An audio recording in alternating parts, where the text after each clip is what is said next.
you're just in home. Yeah. So Here we go. Here we go. Tonight we are live on Instagram. We are live on YouTube.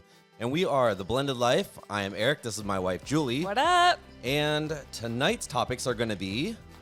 We're going to talk about blended life financing, or not financing, but finances, parallel parenting versus co-parenting, and does your stepchild or stepchildren come between you and your spouse? We've got a lot to talk about tonight. Yeah. All right. Well, let's get into it. Are you ready to go? I'm ready. All right. Welcome, everyone. Hey. Thanks for tuning in. So you want to know one of my favorite things about blended life? What is that? By far has been being able to connect with people. Yeah. Like us. Yeah. It is so amazing. I love it. I belong to support groups for stepmoms, support groups for bio moms, because it's all hard. Yeah. It doesn't matter if you're a step parent or a biological parent, right? It's just all really, really There's difficult. so many difficulties involved with it. Yeah, there needs to be a support group for blended life marriages. So if any of you know of that, send them our way. It's also interesting because we all get very wonderful ideas and can bounce, perspectives off one another, talk down, someone who's on the cliff, like, come off the ledge. It's going to be okay. So anyway, so two of our topics tonight actually came from people from social media. Right. Now, the first topic is parallel parenting versus co-parenting. Yes. And when you told me this, where did you find this on? Was this actually on? This was a comment left on our YouTube page. Nice. Yeah. Thanks. Yeah. For whoever wrote that. Appreciate it. So parallel parenting, what I think we should define what that even is. Mm-hmm. So I kind of know just because my son was like in parallel play, which is a early childhood terminology for, all the scholastic people out there. But basically parallel play or parallel parenting is when you're doing the same exact thing alongside the other person. Right. But not able to connect. Right. Like not able to have that interaction. Mm-hmm. So parallel parenting, I would think is, you're both parenting, but there's just no connection. There's no bridge there. You guys are just right. But you're doing one thing, the other person's doing another thing. Right. I think her idea of that was parallel parenting, meaning parenting with your spouse or as a couple. So versus co-parenting and we can kind of touch on both of them. Yeah. Just in case one's not the other one. I mean, other people might have different ideas also. I'm like, because you can parallel parent and co-parent in your own household. Right. That exists everywhere. That exists in our household often. Yeah. We do both. Yeah, I would say this is one of our biggest struggles, is parallel parenting. Yeah. And I think a big reason for us, at least, is because we have so many kids going in so many places. We do. But then we have ourselves also. And we have different jobs and, there's just so much going on. Not only in a blended family, but just in a regular day-to-day household. Yeah. And it can get crazy. And I think this is one of the biggest things that can really disrupt a marriage or relationship or, just any of it. Right. And kind of, I actually, while one of our other big blended family struggles is doing a blended family podcast and oh, wow. And we have back to school night scheduled for almost the exact same time. So Julie literally just walked in the door from the youngest back to school. Let me tell you all, I left my daughter's back to school night early, like during the teacher's presentation. And mind you, my daughter's desk is like front and center. Literally. Of the classroom. And so, I was polite and waited for a break in subject at least and kind of bowed out. But yeah, we believe in what we're doing. Right. We're here. But parallel parenting is... Well, I didn't finish my story. Oh, I'm so sorry. It's okay. I'm used to this by now. Our viewers are used to this by now. So while you were there and while I was setting up and getting everything ready, our friends at this big house, Esther and Jay, hey guys, they did a premiere, and I hijacked one of your cards here, but their subject was things we wish we knew before marriage. And you talking about that right now just kind of makes me think about that, because they started it off with like, everything's going to be all cakes, pies, and candy, and everything's going to be great. And then they really break down what a true, not only just a marriage, but a true marriage looks like, you know, a blended family marriage, any type of marriage, what it looks like. And it was neat to, I was like, hey, I can only watch for a second. I'm setting up. But I ended up just watching the whole thing because they had a lot of really good points. Nice. And they had this, anyways, you guys should go watch it. This big house, they're on YouTube, and they're awesome. Yeah. And not only are they a blended family, they're a biracial blended family raising like 7 kids or something. It's crazy. Yeah. So go check them out. They're awesome. Yeah. But so back to the parallel parenting thing. I think for us too, we find ourselves caught in that because our kids are all in 3 different schools. So there's that. Nobody shares interests. We all have different hobbies, including you and me. Right. You and me, you and I, whatever. Us. We's. We're going to be we's. All the individuals under our roof have very little in common. Right. And I think that is a huge part. So it is so much harder for us to co-parent. Yeah. Sleep schedules. Some kids are night owls. Some kids are falling asleep at the dinner table. Right. I get up at 5 a.m. in the morning. I go to bed at 5 a.m. You go to bed at 5 a.m. in the morning. And so we all just could not be more different. And that's a really big challenge. Yeah. So I think we've been trying right now to get on the same page. My gosh, we were just arguing about this afternoon, right? Arguing, fighting, heated discussion. Gonna drive my car off the cliff. Wow. I know, not really. Thought about it. It fixed the dent in it. Which was not my fault. I know. P.S. Bummer. Anyway, so I think that we have to make an extra effort to get on. It's intentional, right? So if you're caught in parallel parenting where you are his and her kids, you're primarily focused on your kids and their activities and making sure that their stuff's done. And I'm primarily focused on the same thing with my kids, and everyone's different. And so there's not a whole lot of, crossover there really at all. Right. And the other thing is hard. Let me just say this. With school and doctor's appointments and all of that, I have sports and activities. Let's just talk about the step parent thing. Okay. It's hard too because usually, unless you have court ordered papers or you have people that I've heard of in some of my support groups I'm in on actually social media, that you can get a judge to give you like rights without adoption. I don't really know how that works. Interesting. I haven't explored it. Okay. Comment below. Send us an email. If you have information, I'd love to just... be interesting. Be interesting to read. Yeah.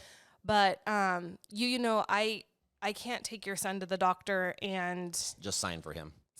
I can't go, unless I'm on a school list, go get him from school. Right. I can't sign him up for a sport necessarily because... that has to go through you and your ex. You know what I mean? It's just, there's so many things in place in a blended family that just create a natural parallel parenting situation. Yeah. I think if both parents are equally involved. Yeah. A lot of boundaries, a lot of hoops and hurdles and yeah. Yeah. So, but we're trying to co-parent. Right. Right? Right. Ish. I don't know, you guys. We're a disaster. It's such a hard thing. And that's one of the great things about doing this is we're not professionals. I mean, we're becoming professionals by living this out day to day and just life experience, baby. Best school ever. But they're really, especially growing up. I remember growing up, I only had like 1 or 2 friends that had divorced parents, and now it's like it's the new thing. Right? You're not Which cool. is so sad. Yeah. Right? Well, but there's not a lot of thought or like learning for this, I don't even know what I'm trying to say well, here. And I think it's really difficult too because, every blended family is very different because every situation is different. Right. Custody arrangements are different. How Schedules involved, and inner relationships are different. right. Some step parents have a magical, significant, immediate bond with The their unicorn step kid. effect. The We talked unicorn about this. effect. Yeah. And some really struggle. Right. So I think that, parallel parenting and co-parenting, how do you co-parent better in your family if you feel like you're stuck in this parallel parenting? Because I will tell you, parallel parenting doesn't really fulfill you. Right. You don't feel like you're on the same team. You don't feel like you're in the trenches together because I'm doing it all on my side, you're doing it all on your side. And it creates this divide, and that is kind of not what marriage is supposed to be about. Right. So how do we bridge that gap? So one of the biggest things that I yell at all the kids that I coach. He coaches hockey. I coach hockey. I play hockey. One of the things I yell at all the people I play with, on one of the teams. One of the teams is pretty good. Yeah.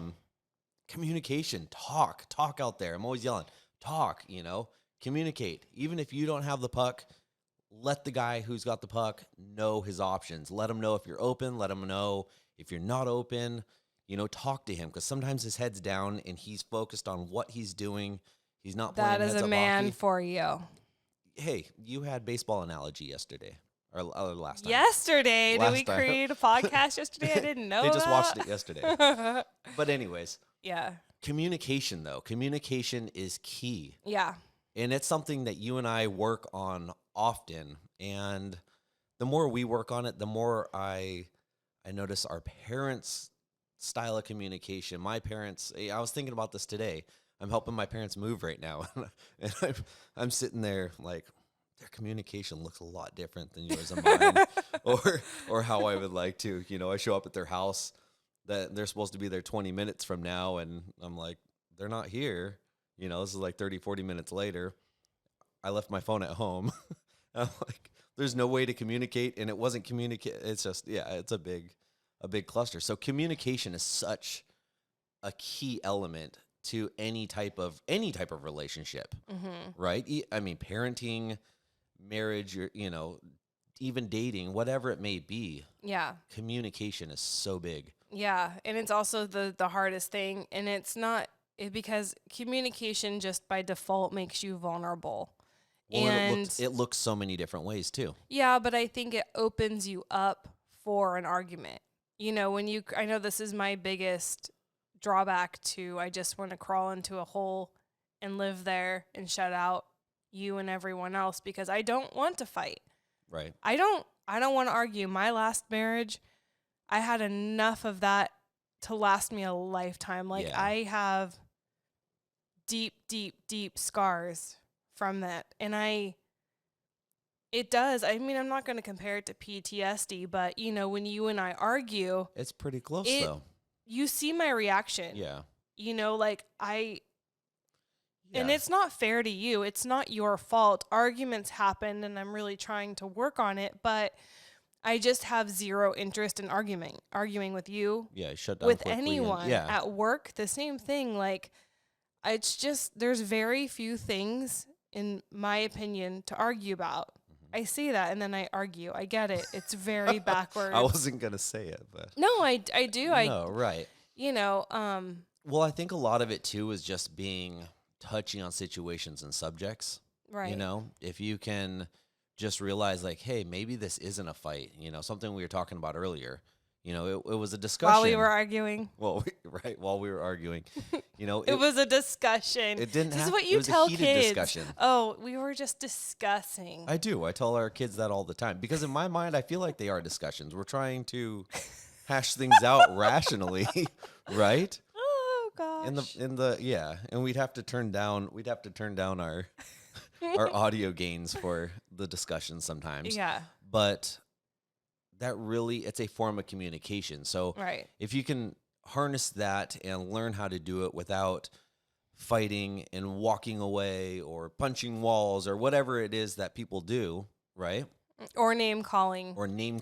I was appalled. I was on the stepmom support group. Okay. And man, some stepmoms, their husbands call them every name. I mean, this is what they say, I'm, one side of the story here, but I can't imagine talking to somebody you love with such disdain and disrespect. And it's a big problem out there. I didn't realize that. And I don't understand why people stay in relationships where they are treated so horrifically. But so I appreciate that you don't do that. Thank you. Truly. Yet. We're just starting. I'm just kidding. I'm just kidding. Goodness. See, I try to be nice. Yep. And then we're he just poops having a discussion all over it. Goodness. I know. So bridging the gap of parallel parenting for communicating. I think also you need to not only communicate. See, it's one thing to communicate what's going on, right? So we're parallel parenting, and I will let you know what I'm doing. Like, I can communicate what my kids are doing and what I'm doing, and what my plan is all day long. I think that you need to take it a step further because that's important. Right. Your spouse should always know what's what. Be in the loop, yeah. Right. You don't want to make your spouse feel like a fool. Right. Because when their spouse doesn't know what's going on and then they find out, they look like the village idiot. And that's such a hard thing. No one likes that. No, and that's such a hard thing in a blended family, and probably in any relationship, though. But I notice it in ours. Yeah. We're planning with the other parent. We're planning with the kids. We're trying to do everything. I'm at work or you're at work or, we're in different places and we're trying to make these things happen really quickly. And all of a sudden someone gets left out. And you and I have been working on this. This is one of those things that we work on all the time now. Time. Yeah. Period. And it's such a great thing, but it's such a hard thing. And I think we've learned to extend some grace there because before we could get offended very quickly and be like, this is, like you didn't let me know, this is a little late, whatever it may be. Yeah, and I think that just comes to full transparency too. I don't think that whether you have trust issues or not, I don't think is even the issue. I just think it's respectful to be transparent with what's going on. Oh, of course. But sometimes you just get so lost in everything going on. And there's 10 million people you got to tell all this stuff to, to be fair. How many discussions have we had in the last 24 hours that we have asked, did I tell you this? It's been a rough 24 hours, Have I told you this a couple times now? And sometimes I'm telling you things multiple times, or you're telling me multiple times, or sometimes it's the first time we're hearing it. So keeping track of all of this, you need a freaking Rolodex to keep track of our conversations. It's very true. It's insane. So to take that a step further, I think it's super important you not only keep your spouse, your significant other in the loop, right? But I think you really also need to ask for their opinion. Seek out, what do you think? You know what? It doesn't even matter if you care or not. You may not give two flying you-know-whats about your spouse's opinion. Airplanes. We all feel like that sometimes. Airplanes fly. Right. But to extend the courtesy and to make them feel included, to make them feel valued, I think you also need to just, hey, what do you think about that? Yeah. Or are you good with that? And just check in with them. And if you, or ask their opinion, be like, I don't know what to do in this situation. What would you do? Or if you have a very strong opinion about something, right? Just being like, hey, I really feel this way about something. Right. But can I get your input? Yeah. Let your spouse be part of that decision. Right. Whichever side you're on. Right. Let them know, hey, this is where I stand. Right. But I value your opinion. You need to let me know. Absolutely. Yeah. And I really think something that everyone needs to accept in a blended family is that the biological parent is going to do what the biological parent is going to do. Yeah, you say this. I do, because I feel like if you feel very strongly that your son should do something. Right. And I'm like, I feel very strongly that he shouldn't. Mm-hmm. What's going to happen? I value your opinion, though. Like, if you truly think like something's not right, or vice versa, something's great for him, and I'm like, I don't love that. I think that's where you need to find that common ground in your marriage, where you talk through both sides of it. Because sometimes, you might be so focused on one thing and your spouse has a different point of view on it. Right. Your spouse might be seeing something more clear than what you are. Yeah. So I think that's a place to work towards where, yeah, you have all the power and no, and the biological parent can basically do what they want to do. Right. But you need to get your foundation built strong enough that it can be a talking point to where you guys are working on this together, you know? Yeah. Maybe my point then is, because I don't disagree with that, I would say that if there's been times this is where... me seeing things more clearer than you. But I think that... Halloween's next month. Actually, 2 months. Wow. The year just slowed down for me. Okay, you done? No. Oh. Okay, now you can go. God, what was I even going to say? I don't know. I'm sorry. I do this to you sometimes. But you do it to me, too. Yeah. I don't know. Eye for an eye. Eye for We'd an be eye. blind by now if we played the eye for an eye game. No, okay, so I got it. So the greater point then is I think that you need to be accepting that it's okay if you give your opinion and it's not followed. Yeah. You have to be okay You with have that. to be okay with Otherwise, that. you're just a little kid that if it's not your way, you're just angry and you're going to throw a temper So I tantrum. get it. Because people are very much like, oh, you asked my opinion, you're not going to follow it. Then why did you even ask for my opinion?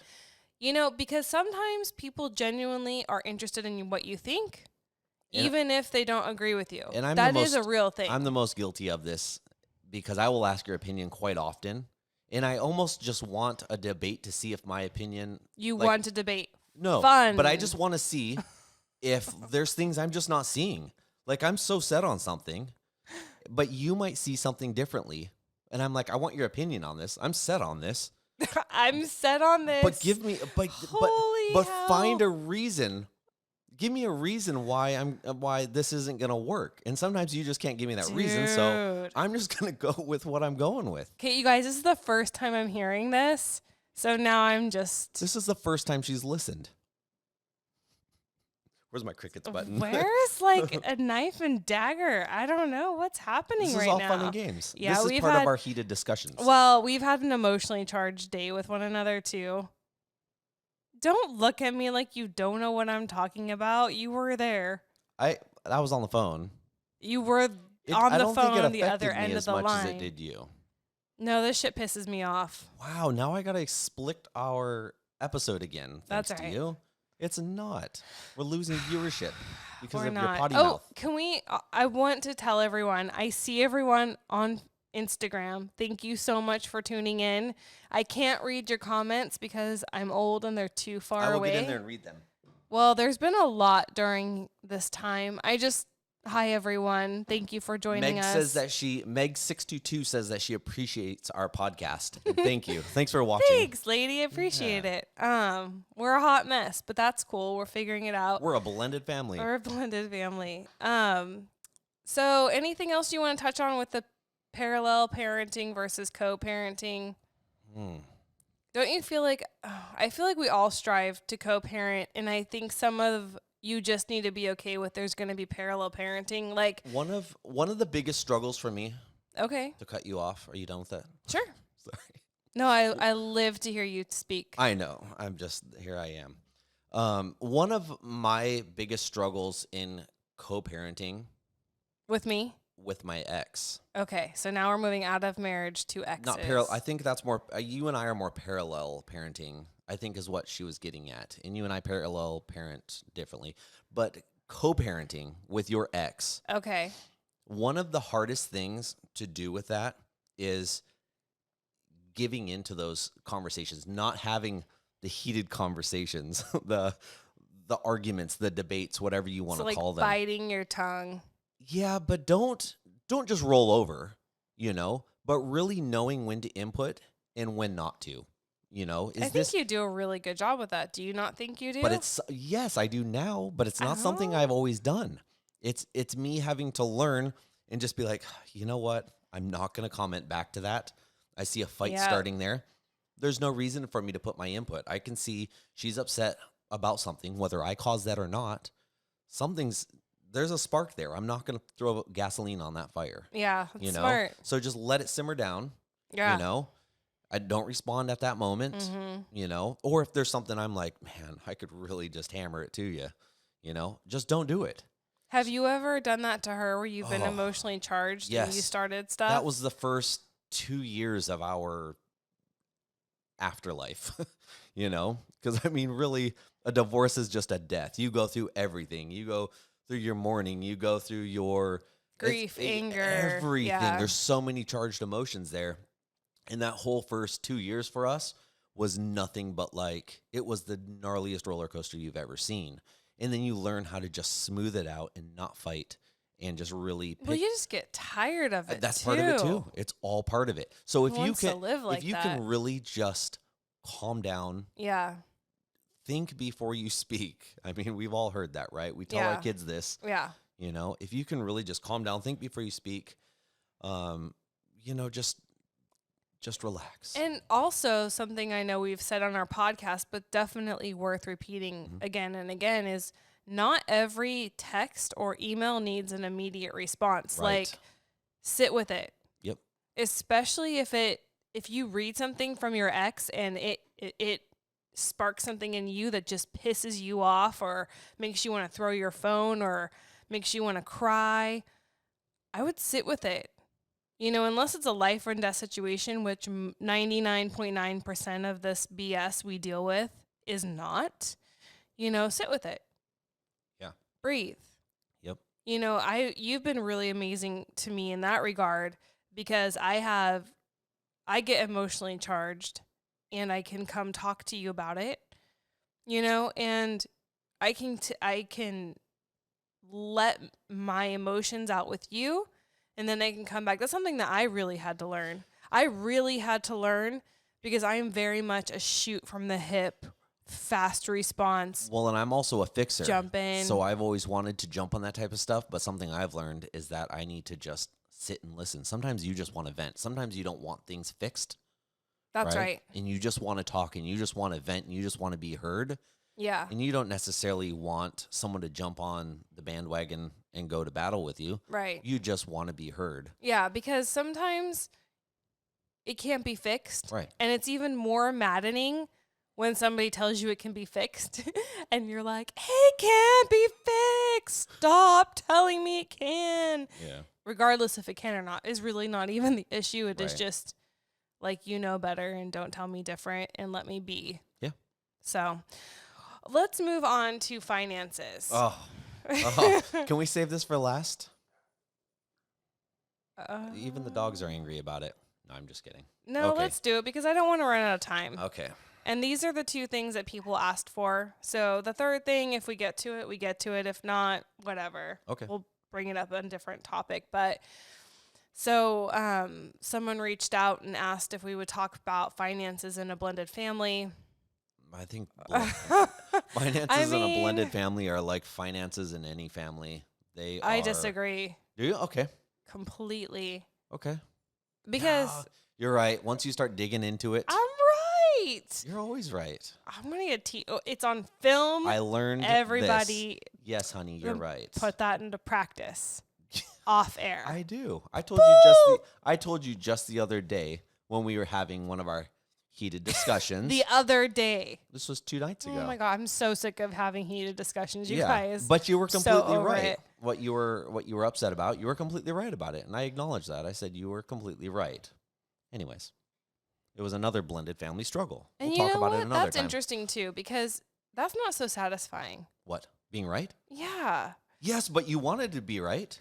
I did, but you would think that hearing that is like, yeah, like I'm cheering, and it's just interesting to me. This is a total tangent that being right is not satisfying to me because I am so disheartened that we had to argue in the first place. Like, I don't even care who's right or wrong in the end. I'm just over the argument altogether. Does that make sense? But I think neither of us really talk to fight and win. I think that's a big part of it. We're not looking to fight and win a battle. I would agree with that. And there's a lot of humility involved with that, It's kind of like, okay, So, when I tell you...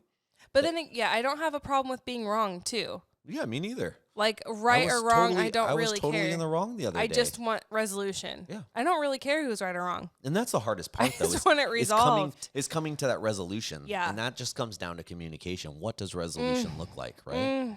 Yeah, so finances. Okay. I might go on a different tangent. We're going to go on a heated this. discussion here, you guys. Here we go. I think we should say what we do. Okay. You hate this. He hates talking about finances. I don't because, yeah, I guess I do. It just I'm right again. Imagine that. Yeah. No, yes. We're going to put tallies up. Right? Okay, so I will explain how it is. Yes, and then I will explain how it is. And we'll meet somewhere in the middle. So how we do our finances, because specific questions was asked, joint accounts versus separate accounts. We have separate accounts. We do not have a joint account. We split household bills, so everything like rent, gas, all that. We have a monthly budget for food, for household food, for internet, TV, everything that's commonly shared in our home. We split down the middle, and then I usually take care of my kids' expenses on my end. He usually takes care of his kids' expenses on his end. Caveat to that, if either one of us is struggling, the other one always jumps in to help out. So if I can't afford something that my daughter really needs for dance, let's say this happens, Eric here is more than happy to pay for that while I can't, and vice versa. If his children need something that he is out of money for the month for, I step in and do that. And that's bare bones how we do finances in our family. Yeah. Is that right? Yeah. I'm looking at you like, what's happening here? But it's funny, though, because, and this is just kind of another money tangent, though. I've noticed over the years, though, neither of us are real selfish with our money. We've always taken all of our extra money and splurged on one another. We rarely, it's funny, we rarely like hoard our money and go spend it on ourselves. It's just fun. Yeah, we don't really want for much. Yeah, we don't till we do. We don't, you know what I mean? We figure out if I really want something, I'm not dependent on you to get it. And I think that's another big, big struggle, because something like going and buying a new car, right, comes up. And it's so we pay, car payments. I pay my car payment. You pay your car payments. Hi, my name's Eric. And I'm a caraholic. But, and that's something that I have discussed with him. Like, I can afford what I can afford. If you want to spend your money that way, that's on you. But it helps us to not... See, the way we do it, we don't fight about money. And a lot of couples do. And we've discussed to join finances before. And we've talked about it. And even, I think we get guilted in by other people that if you're married, you should be splitting finances. And if you're not willing to share every bit of your life, why are you married? And there's such a shame about having separate finances in a marriage that somehow that makes you less married or committed or bonded. I don't know what it is, but I will say how we do it now, we don't fight over money. Everything gets paid for. We're generous with each other. And that's the first and foremost. As long as everything's getting paid for and you're comfortable with the way that it's getting paid for. Yeah. The way that you've divided it up, even if one person's paying it and the other person's not paying anything, but that's the way you guys are comfortable with it, that's okay. Just make sure your day-to-day household, everyday things, necessities are taken care of, and then go And from I think there. on your daily necessities in a blended family, like household items, I think we both work. So that's also very different than other people. I think I'm not a stay-at-home parent and you're not a stay-at-home parent. We both, you're quasi. He works from home, so he's kind of a stay-at-home parent, but works. He has many jobs. Works for his cars. Hey, real quick too. We have a couple questions on Instagram on Facebook, and we will get to those. Yeah. They're off topic of what we're talking about right now, but we will talk to that before. Yeah, we might go over our 45-minute hour mark tonight, That's okay. But whatever. So for us, separate finances for now has worked. I don't foresee us joining finances. We do. However, we've talked about it. That's what I just said. I know. I'm just saying. Re-say it. I'm just telling you, you're right. FML. So we talked about it, but I think it's kind of like if it's not broke, don't fix it. Why are you trying to fix something that is fine? It's working for us now. It may change in the future. I think that is something that Eric and I, another great thing about our marriage is we're open to change. So I think if down the road we needed to join finances, I think we'd both be okay with it if there was a need to do so. I think there's a lot of great perks with it too. There's a lot that comes with it. It's just we've been this long without it. It seems like it would almost complicate things at this point. I think it would cause more fighting. And we don't have... I don't want that. We don't have the money issues, the money fights that you hear about in a lot of families. Welcome to the conversation. No, I'm just saying, I'm reiterating, that's such a wonderful thing. A lot of people fight about that. We have so if it works for you, Like I said. Yes, I'm just kidding. I'm just going to get made fun of this whole podcast. I'm just telling you, yes, if it works for you, it's such a wonderful thing. Yeah. I think that why we did it was because, and I think a lot of blended families find themselves there. You come into a marriage with separate accounts. And you come into a marriage with separate accounts. So you're already established as individuals, and I think for us, in the beginning at least, it's just a lot of work. Yeah. It's a lot of work to join. And I just think that we were lazy. Honestly, I don't think we were against it. It wasn't like we came into marriage and I'm keeping my stuff, you're keeping your stuff. I think it was just Well, not to not reiterate what you just said, but it seemed to be working fine that way. So in order to change it and to make parallel accounts, it would have been so complicated. It really would have complicated things. Yeah, it definitely. And it works now. I mean, I see that all the household bills get paid. That's something that I do. You see all that, we have separate phone bills. We have separate car bills. We have separate insurance. Yeah.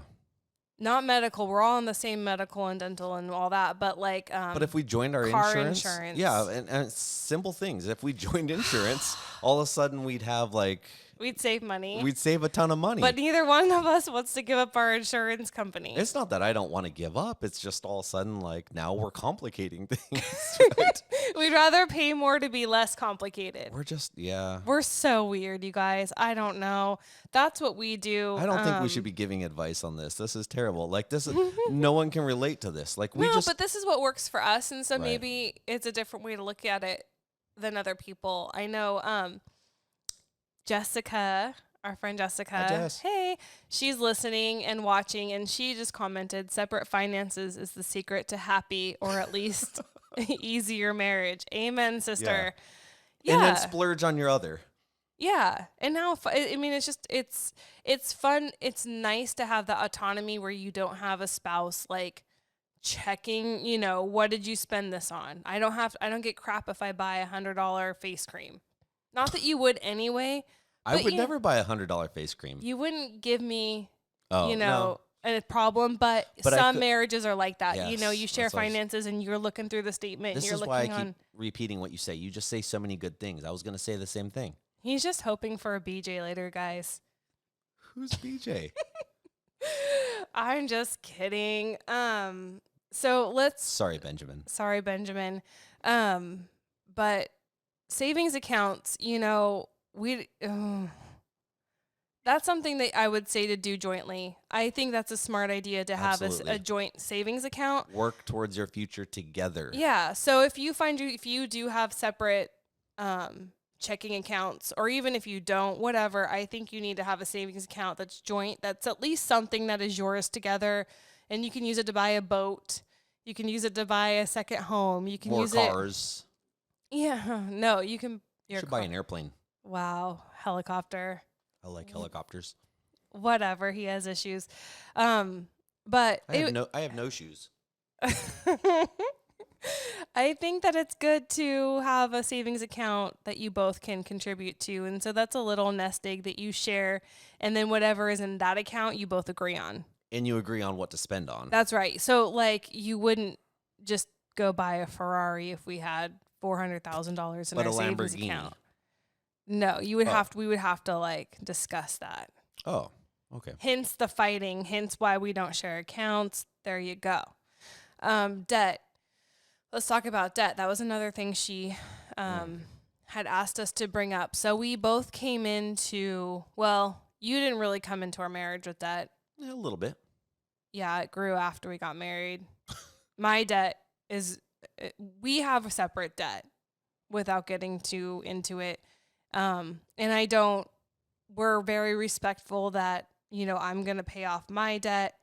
He's primarily, now it's a marriage. So if shit hits the fan, sorry, beep, there's no other good equivalent saying to that. Right. So when shit hits the fan, if I need help. Say it one more time. Okay. If I need help, you are my husband. I do know that you will protect me and not let me sink in the deep end. Well, and the other thing is, too, if your spouse has debt and you do have separate accounts, don't just hoard all your money. Help your spouse get out of debt if you're able to, if you're willing to, be willing to. And that will then free up a lot of stress with your spouse. Yeah. Which then just frees up household stress, frees up household finances, whether they're yours or not. Right. All of a sudden, at least someone's rich in the family, right? Well, and I think that if you have separate finances, what's really cool about that as well is that you don't do it if you don't have a generous heart and a giving heart. Yeah. Don't be a hoarder with your money. Well, and be willing to help out where there's a need, fulfill that need. And that is a way that you can love on your spouse and love on your family. Absolutely. There are financial needs, and there are times when you're going to need. Right. But don't do it giving to them, being like, oh, now they're going to owe me big time, and I'm going to rub this in their face all the time, and I'm going to hold this over their head all the time. Yeah. Because then that's just going to create more problems down the road. Yeah. And you might as well have not done it in the first place. Right.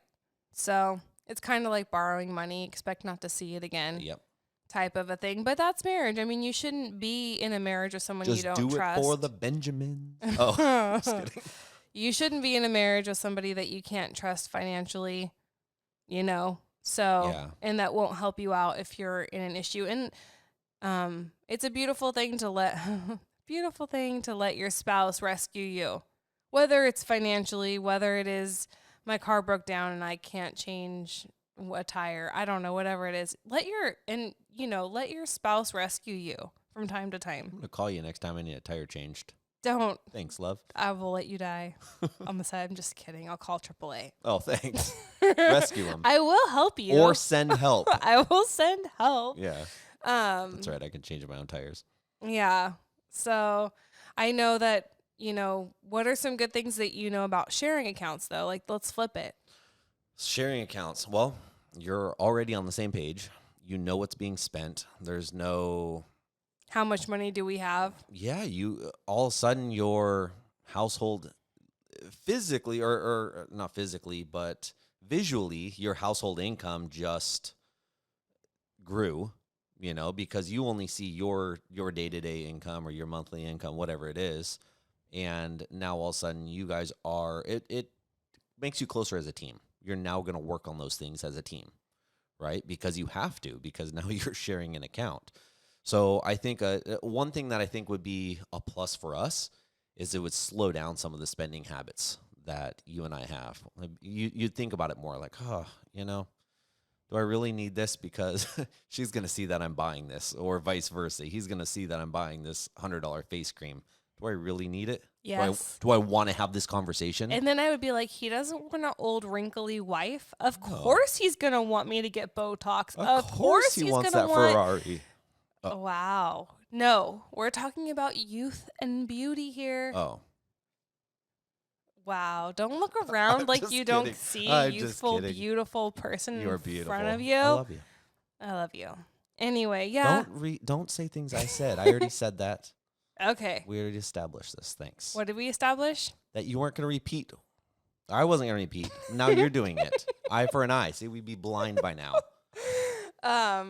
Yeah, I think it takes a special type of relationship to be in a spot where you have a joint checking account. That's you. It's amazing. Your hashtag life goals, have a gold star. And if it's creating problems in your marriage, do something about it.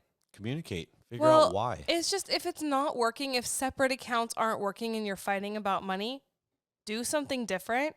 If you have a joint marriage account and you're fighting about that, do something different. Don't continue the same exact thing and have the same exact fight. Yeah, the same exact outcome every time. I mean, that's exhausting. You know, who wants to live that life? Right. So I would say, there's so many other things to argue about. Why argue about finances? Yeah. Or, some couples have separate checking accounts and a joint checking account. Right. So they put equal amounts into the joint checking account, and then they pay all the bills out of that joint checking account. So both spouses can see where that money is going, and then the rest of their paycheck or whatever go to their separate accounts. Yeah. That works for a lot of people. You guys have a cooler, interesting way of things that you do. Comment, let us know. I know. And then there's stuff that comes up later for blended family. Well, cars for kids. Who pays for that? College for kids. Yep. Who pays for that? Or, we just haven't crossed these bridges yet. Well, we started to. Yeah, the car thing. So, I mean, but there's a lot, weddings for kids. Yeah. Who pays for that?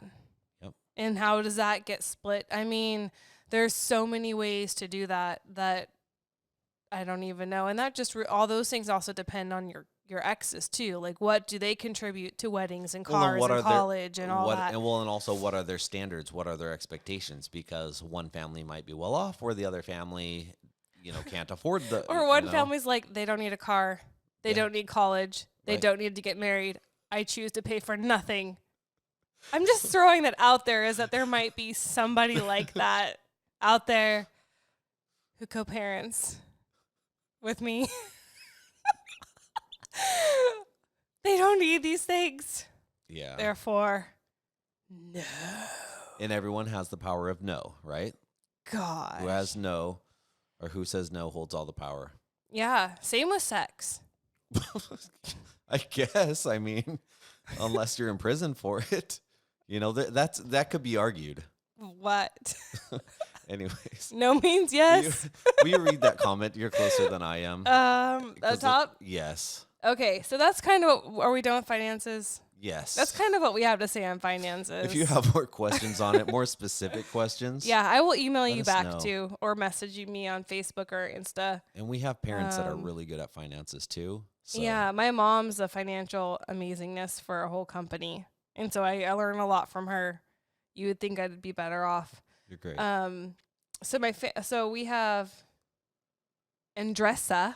I hope I'm not butchering your name. I'm really horrible at this. Why does everyone have pretty names these days? You don't love my name? I love your name. Whatever. She says, my family encouraged me to ask for child support. Now he isn't working and is fighting for more custody. Wasn't worth it. Now my kid is absent from my blended family trips. Should I get a lawyer? Oh, yeah. That's a rabbit hole, my friend. I've seen and heard and done and witnessed and been a part of all of this. And it's such, like Julie just said, it is such a rabbit hole. Because on one hand, you're getting child support, which is great. On the other hand, you are fighting this battle of child support, which is terrible. Now, getting an attorney is going to cost you a lot of money, regardless of you're paying it or he's paying it. Now, someone is going to pay it. He's most likely going to be court ordered to pay it, but doesn't mean he will pay it. And I know this because I've seen this happen in my previous relationship, and he's something like, I mean, thousands and thousands and thousands and thousands of dollars behind in child support. And what that does is that creates one bigger thing to fight and argue about. So that's just one of the things. Now, if you can survive without the child support, or you can survive, and I'm not talking about like living lavishly. If you can get by day to day without child support, it's going to allow you to get to that co-parenting. If you know it's going to be a fight, it's going to allow you to get to that co-parenting so much quicker, because now you don't have the money aspect. Well, and nothing makes me more angry than a parent who doesn't want to pay child support, so they fight for more custody. And that's where I was going next. I'm like, come on now. And I've seen that happen. Now all of a sudden the kids are caught in the middle, and all of a sudden this percentage is part of it. And I've dealt with all of this. I've been at a point in life where I've paid a ridiculous amount of child support. I'm at a point now where I've had my kid more than you would ever want to deal with, or you would ever expect. And all of a sudden you're paying child support. So they're doing that fight thing. And then, now we're at a point where we're 50-50, but I still pay. But I make every conscious effort to pay for everything as much as possible. Now, with our co-parenting has come along, and the financial part has really just settled.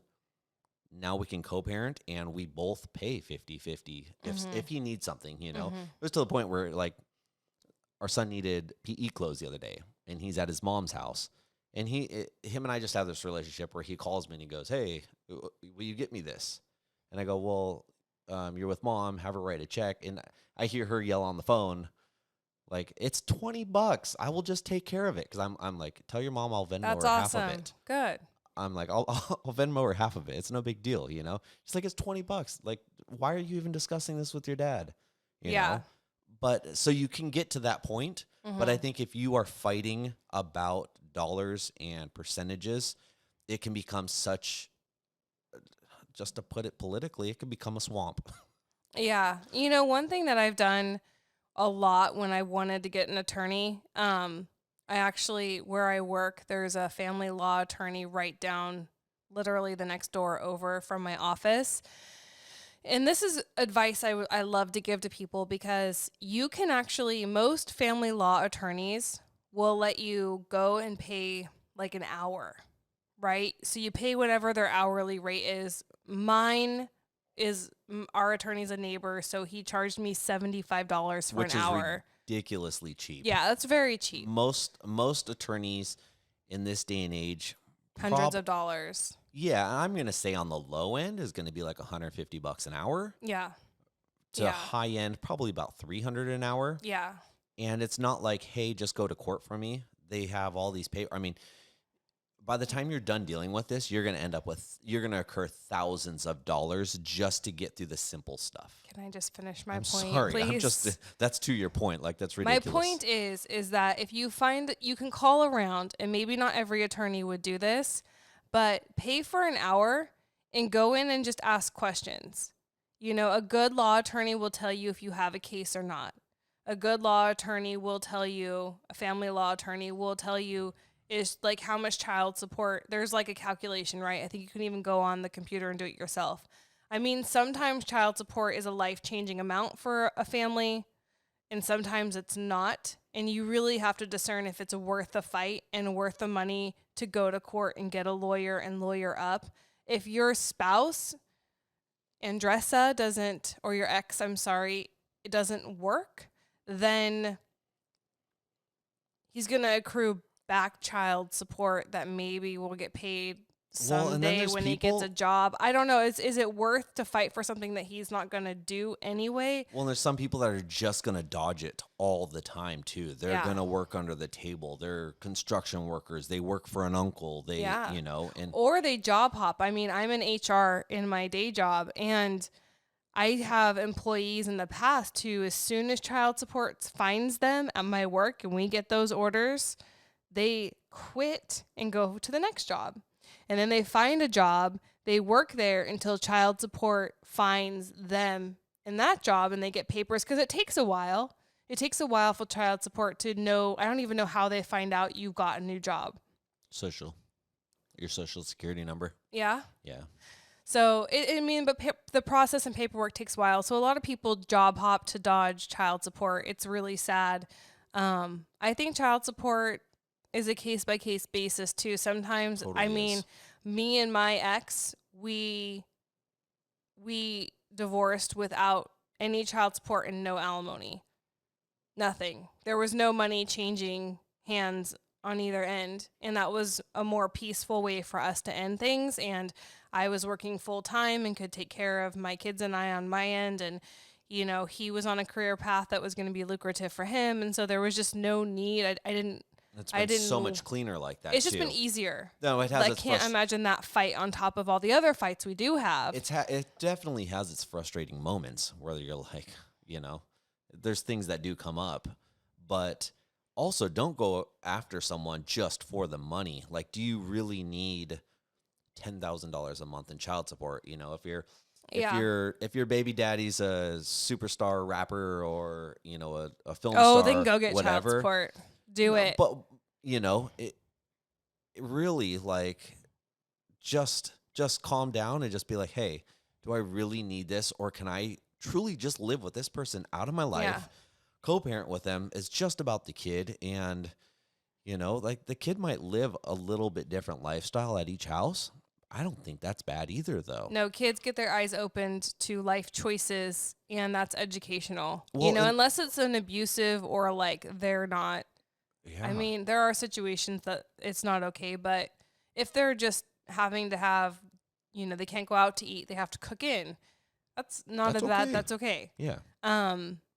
You know, I don't know what I was going to say. This is a very touchy subject too, like child support. And it's such a deep subject, but there's so many rabbit holes involved with this. Yeah. And I think that you just need to see if it's worth a fight, if it's going to be a life-changing amount of money. If he's even going to be able to pay it. And also, you know, I've heard a lot of stories about, you know, if he has no job and you go to court and he decides to lawyer up, you're now stuck with his lawyer bills. Well, as well, if you're out earning him. Yeah. So if you are out earning him and he can prove that he can't afford to or manipulates it. If he can't afford to pay for representation and he's accruing bills with attorneys that he can't pay and you are out earning him, a lot of stories I have heard and witnessed that you're stuck with those attorney bills too. So I don't know, is $200 a month in child support going to be worth tens of thousands of dollars in attorney bills if it gets ugly? I mean, well, also remember too that child support, or at least in the state of California, can be switched. It can go one direction or the other. Yeah. You could, you know. It could be like, you owe him child support. Yep, Congratulations. That could totally happen. Or he could come in with a lawyer that totally manipulates it and manipulates what he earns and somehow figures out how to manipulate what you earn. And now all of a sudden you're stuck paying. Yeah. Once you're kind of in that child support system, it's almost impossible to get out of it. Because me and my ex have tried to get out of it, and it doesn't happen. Now we've gotten it down to like where, you know, I don't even think about it. But it's like, why can't we just opt out together? And you just can't do that. Like, they want you there. Yeah. Anyways. Yeah, it's court. You'd have to go back to court, I think.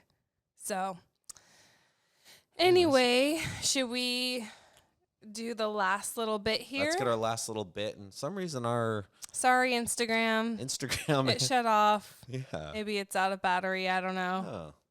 This is our first time, so I'm not sure. Anyway. Okay. So we're going to do something else I really quickly want to talk about, because another thing on social media that's come up a lot is stepkids coming in between marriage. Right. And I get that. I don't disagree with that. But I wanted to end tonight with a rethink of that perspective. And I think that it needs to be less of blaming the stepkid for coming in between your marriage. Yeah. And more of the parenting it's more the parenting of the stepkid that's coming in between your marriage than the actual stepchild. Well, and we're the adults in this relationship too, right? Yeah. You can't blame. I mean, yes, there's going to be your difficult stepchildren. People are going to have difficult stepchildren. But listen, if your stepchild is rude, you shut it down. Yeah. You don't allow it. It comes down to that parenting. Like, if your stepchild your spouse, disobeys, you need to have that conversation. You stop it. Yeah. With your spouse. And it needs to start with you guys. Yeah, but it's how you parent that child. If that child's allowed to be disrespectful, if that child's allowed to disobey, if that child's allowed to be naughty with... I thought you were going to use another slick word. But I mean, that's it, you know, and then that child acts out in that way. And then that is like, you're disagreeing about, you know, that's a really hard thing because you're not the bio parent, or you are the bio parent and you feel torn because you want to make your child happy. You want to make your spouse happy, and, you know, you may not, but it's, so I think that it's, you know, you have to honor your spouse first and foremost. So if something is if something your child is doing is righteously upsetting the step parent, whether you would be upset by it or not as the parent isn't really the issue. You need to honor your spouse first. Yeah. I think that there's a lot of grace extended for bad behavior if your spouse knows that you have their back, and if that you are going to protect them, and that you're going to defend their honor. Yeah. So I just wanted to say that I think it's a lot more about the parenting than it is about the actual stepchild doing anything so horrific that it tears a marriage apart. Yeah. It starts with you. Children should never be able to come between your marriage. Yeah, you're doing it wrong if they are. Really. And going back to this big house, they had a great topic tonight. Oh. And I just want to give them just one more shout out. But they had a thing where when you go into a relationship, they were asking, you know, should we both have equal percentages? Should you be 50% and I be 50%, you know? Of what? Is it a good, in a marriage, should we be 50-50 on a relationship? No, everyone knows it's 100 and 100. And they pointed this out today. Boom. And it was such an awesome lesson and they really explained it well. So go again, check out This Big House, a blended family, and they're killing the game. The blended family game. I thought we were. We're right there. Yeah, go check them out, you guys. They're awesome. Yeah. Thanks, everyone, for joining us tonight. We appreciate your time. Yeah. So check us out on another social media platform. Leave us lots of comments. Give us thumbs up. Leave us some reviews, those 5-star reviews that they'll only let you give. And just thanks, you guys, for tuning in with us. Yeah, till next week. We'll see you later. Having you guys here. All right. Thanks, you guys. Good night. Bye.